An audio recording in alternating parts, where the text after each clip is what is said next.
Petani lintas zaman. Assalamualaikum warahmatullahi wabarakatuh. Selamat datang kembali teman-teman di channel Petani Lintas Zaman bersama saya Mas Hab. Pada kali ini kenapa jika teman-teman semua menanam bawang merah itu selalu berkutik kepada hama dan penyakit. Nah, sebelum saya bahas lebih lanjut, mungkin teman-teman semua yang di sini adalah petani bawang merah, tolong komen di bawah ini memakai umbi itu jenis seperti apa, gitu.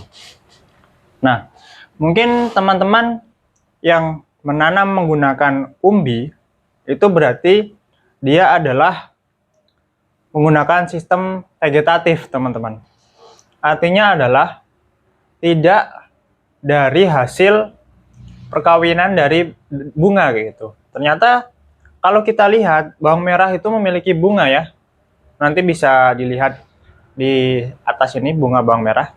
Nah, ketika teman-teman menanam dengan menggunakan umbi, berarti otomatis tidak menanam menggunakan hasil perkawinan dari bunga. Otomatis itu adalah hasil dari penanaman vegetatif, begitu.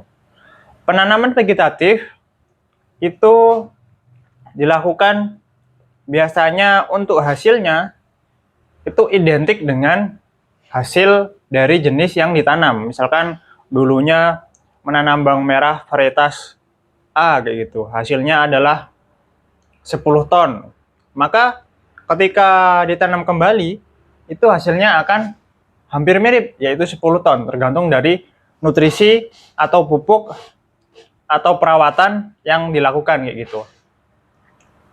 Tapi ini yang menyebabkan teman-teman semua ketika 2 kali penanaman atau 3 kali penanaman, maka terjadilah serangan hama dan penyakit.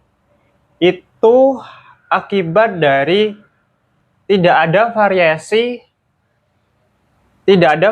dari jenis yang ditanam, kayak gitu teman-teman. Kenapa seperti itu? Karena hama dan penyakit itu biasanya sudah beradaptasi pada varietas yang kalian tanam, yang teman-teman tanam di sini, kayak gitu.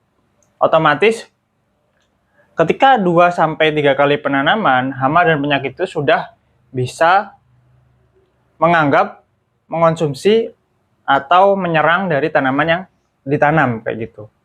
Maka ada yang namanya teknologi baru dalam penanaman, ya mungkin tidak baru ya bagi petani bawang merah, mungkin sudah tahu begitu.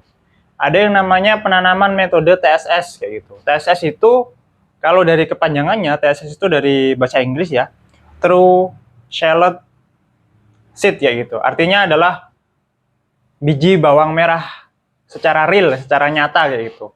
Bukan menggunakan umbi. Berarti biji ini adalah hasil dari persilangan beberapa bawang merah yang itu sudah diuji, sudah dilakukan pengujian lapangan, terus kemudian produktivitasnya stabil atau tidak, dan lain sebagainya. Nah, dengan menggunakan biji, otomatis kebutuhan benihnya semakin minim kayak gitu ya. Misalkan dari umbi itu sampai 15 ton untuk 1 hektarnya, tapi untuk menggunakan biji hanya 10 kilo atau 100 kilo maksimal kayak gitu ya. Tidak sampai tontonan kayak gitu. Nah, walaupun harganya untuk kilonya itu mahal, tapi jika dikomparasi, jika dibandingkan dengan menggunakan umbi, itu biasanya relatif lebih murah menggunakan biji atau TSS kayak gitu.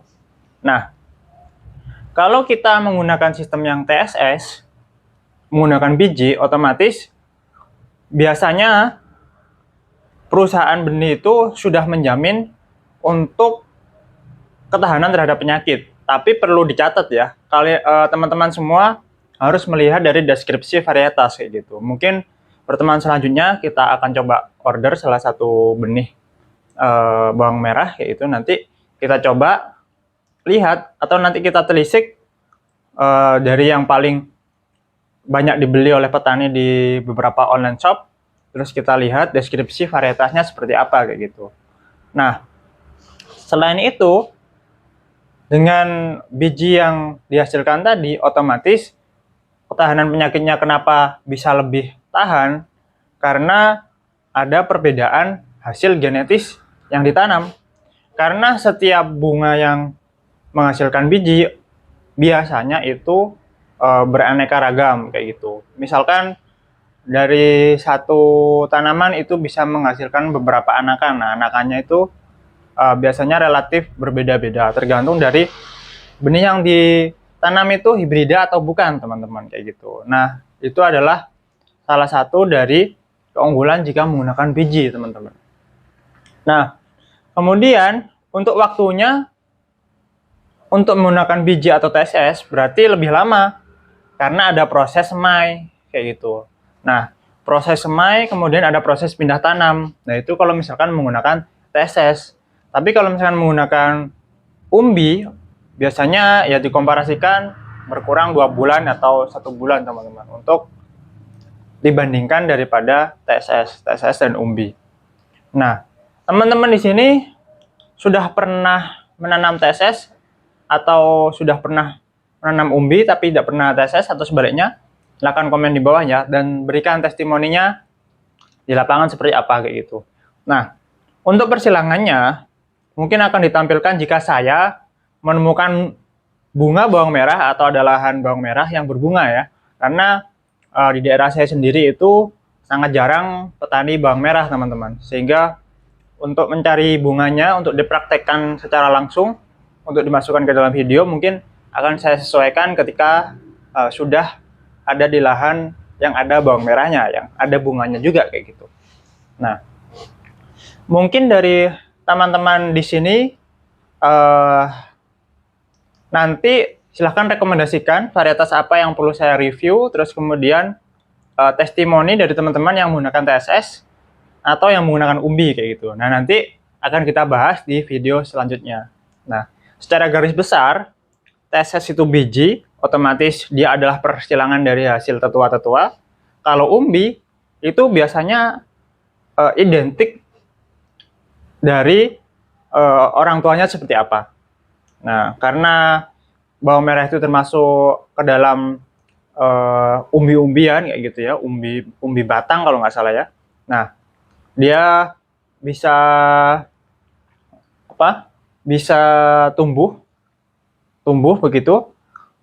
Ketika dia dipotong setengah, yang otomatis yang atasnya begitu ya, dia akan tumbuh. Nah, nanti dia akan berumbi kembali.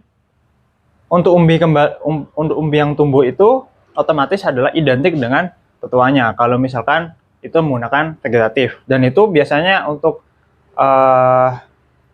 penanamannya menggunakan vegetatif itu namanya klon ya, klon. Kalau misalkan untuk yang biji itu biasanya berupa galur ya, untuk teman-teman pahami. Kalau vegetatif itu namanya klon, kalau yang berupa biji itu biasanya digalurkan kayak gitu. Nah, itu untuk ulasan teman-teman untuk nama. Kalau misalkan nanti saya menggunakan nama klon, berarti itu berarti vegetatif ya. Kalau misalkan saya menggunakan nama galur, berarti itu adalah untuk biji-biji dalam bentuk biji-bijian kayak gitu, otomatis dari persilangan. Dan nanti setelah pembahasan ini, silahkan komen yang seperti saya bilang tadi, varietas apa yang perlu saya review, terus kemudian testimoni teman-teman untuk yang sudah menanam TSS seperti apa, terus kemudian yang sudah menanam menggunakan umbi seperti apa. Nanti kita lihat dan kita bahas di pertemuan selanjutnya. Oke, terima kasih. Wassalamualaikum warahmatullahi wabarakatuh.